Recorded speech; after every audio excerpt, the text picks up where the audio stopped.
Hello, and today I'm back with another story time. We're going to be reading Beauty and the Beast.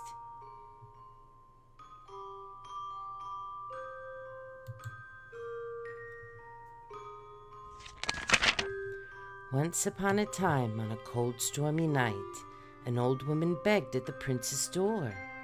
She offered the prince a rose, but he selfishly told her to go away. Suddenly, the beggar magically changed into a beautiful enchantress, much to the prince's surprise. Then, because of his selfishness, she cast a spell on him, turning the prince into a hideous beast. The spell would be broken and the prince would become human again only if he could learn to love another and earn that person's love in return. But who could ever learn to love a beast? In a small village not too far from the beast's castle lived a young woman named Belle. Belle loved books more than anything. While everyone in town admired the handsome hunter Gaston, Belle kept her nose buried in her favorite books. This bothered Gaston, for he intended to marry Belle. After all, he explained, she's the best, and don't I deserve the best? Belle knew that she could never care for anyone as conceited and selfish as Gaston. The villagers all thought that Belle was strange, and they thought that her father, Maurice the inventor, was even stranger. Maurice was hard at work on his newest invention, a machine that chopped wood by itself. "You are sure to win first prize at the fair tomorrow, Papa," said Belle, seeing him off. "Goodbye, good luck." Poor Maurice never arrived at the fair, for he got lost along the way. Separated from his horse Philippe, Maurice made his way to the beast's enchanted castle. In the castle, a talking clock named Cogsworth and a candelabrum named Lumiere greeted Maurice. The same spell that had turned the prince into a beast had also turned his servants into objects. The beast soon discovered Maurice and took him prisoner. When Philippe returned home alone, Belle knew that her father was in trouble. She asked the horse to lead her to Maurice.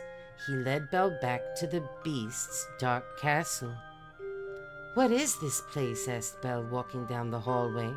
"Papa," she called out. Maurice called out to Belle, and she found him locked away. Then Belle also met the angry beast.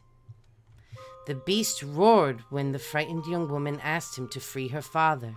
"He's my prisoner," yelled the beast. Mustering up all her courage, Belle whispered, "If I take his place, will you let him go?" The beast agreed. "But you must promise to stay here forever," he told her. Terrified of the beast, Belle replied, "You have my word." Now that Belle would be staying in the castle, she decided to have a look around. Even though the beast had warned her to stay away, she wandered into the forbidden west wing. There she found the enchanted rose that held the beast's fate. He had to learn to love another and earn that person's love in return before the last petal fell. If he did not, he would remain a beast forever. Suddenly the beast appeared behind her and screamed, "Get out!" He was afraid that Belle would touch the rose and cause the petal to fall before its time. Belle was so frightened that she took Philippe and ran from the castle, trying to get away as quickly as she could. But they were soon surrounded by hungry, terrifying wolves. Grabbing a stick, Belle tried to defend herself, but the wolves were too strong. Before she could scream, the beast appeared and fought off the wolves himself. He was hurt, but he had saved Belle's life.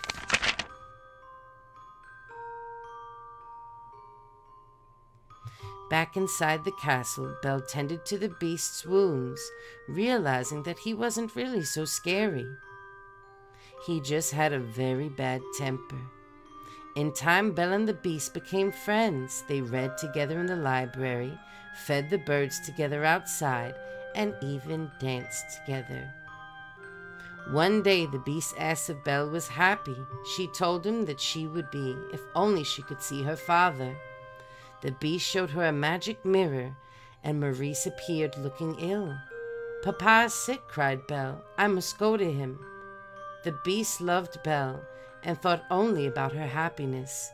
He released her, giving her the mirror to take home, so she could look in it and see him any time she liked.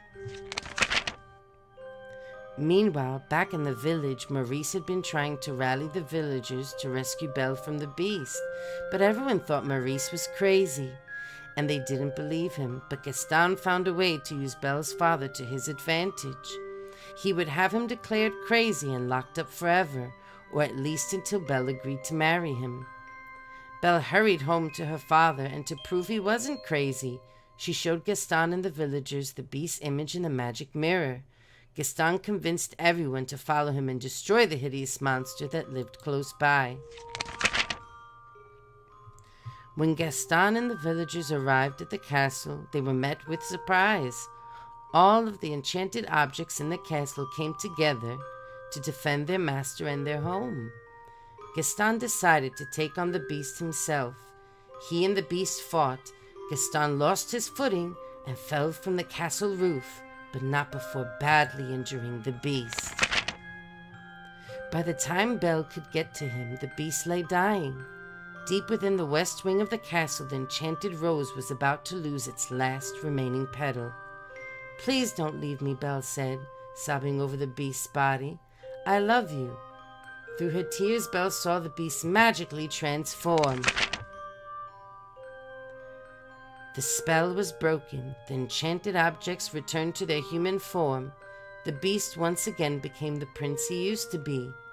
But love had restored kindness to his heart. He was now handsome inside and out. Belle and her prince danced together, knowing that they would both live happily ever after. The end.